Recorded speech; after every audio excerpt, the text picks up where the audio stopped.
For the titans of industry and the high society of the Gilded Age, the RMS Titanic wasn't just a ship. It was a floating palace, a testament to their seemingly untouchable world. Its grand staircase, lavish suites, and opulent dining rooms were the stage for the world's wealthiest people. But when the unsinkable ship met its fate in the icy Atlantic, their privileged world was shattered. They returned to their mansions and their millions. But they were haunted by the ghosts of the deep. They survived the disaster, but many would never truly escape it. This is the story of the luxurious and tormented lives of the Titanic's wealthiest survivors. One of the most famous survivors was Madeline Astor, the 18-year-old pregnant wife of the wealthiest man on board, John Jacob Astor IV. After being guided into a lifeboat, she last saw her husband on the deck of the sinking ship. He went down with the Titanic, leaving her a widow and one of the most famous women in America. Madeline returned to a life of immense privilege. She gave birth to her son, John Jacob Astor VI. Just 4 months after the sinking, her husband's will left her $100,000, use of their mansion on Fifth Avenue, and income from a $5 million trust fund, but only as long as she did not remarry. For a few years, she lived in seclusion, raising her son within the Astor dynasty. Around 1915, she re-emerged into high society, with her every move documented by the press. But the glamour masked a restless spirit. In 1916, she gave up her claim to the Astor Trust Fund to marry a childhood friend, William Carl Dick. That marriage ended in divorce, as did a third marriage to an Italian boxer. Despite her wealth, Madeline's life was forever marked by the tragedy she endured so young. She passed away in 1940, just 46 years old, from what was officially called heart failure, though rumors of an overdose have persisted for decades. While some survivors withdrew from the public eye, others stepped right into it. Margaret Brown, who came from New Money and wasn't quite accepted by Denver's high society, earned a new, more enduring title, the unsinkable Molly Brown. But here's a little twist. In her life, she was never actually called Molly. Her friends called her Maggie, and the name Molly only became popular after her death.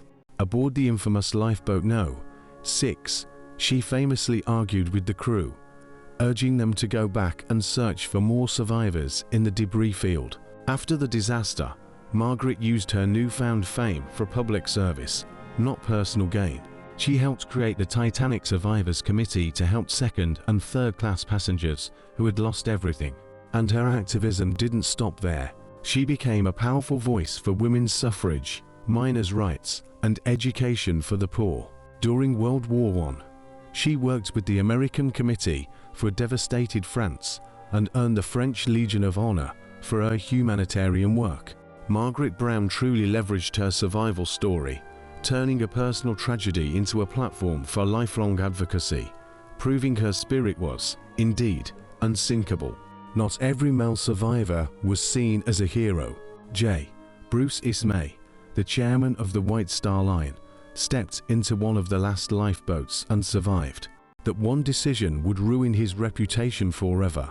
While the official British inquiry cleared him of legal wrongdoing, public opinion was merciless. He was branded a coward who abandoned his own ship, while women and children were still on board. The social backlash was severe.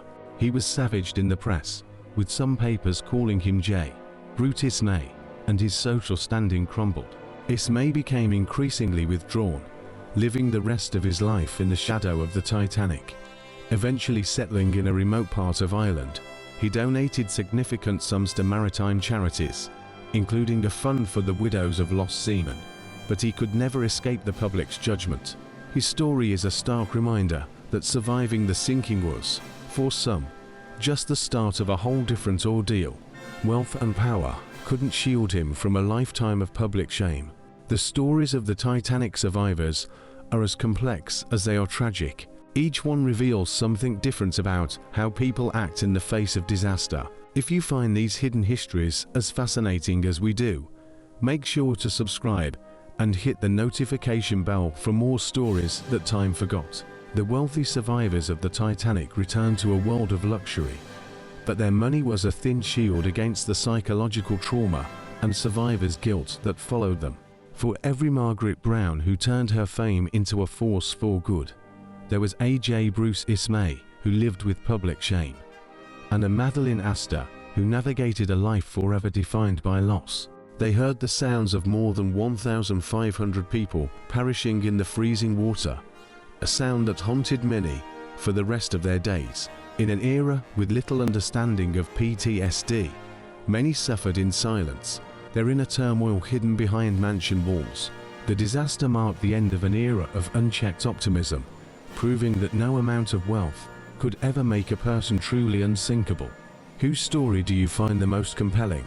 Let us know in the comments below.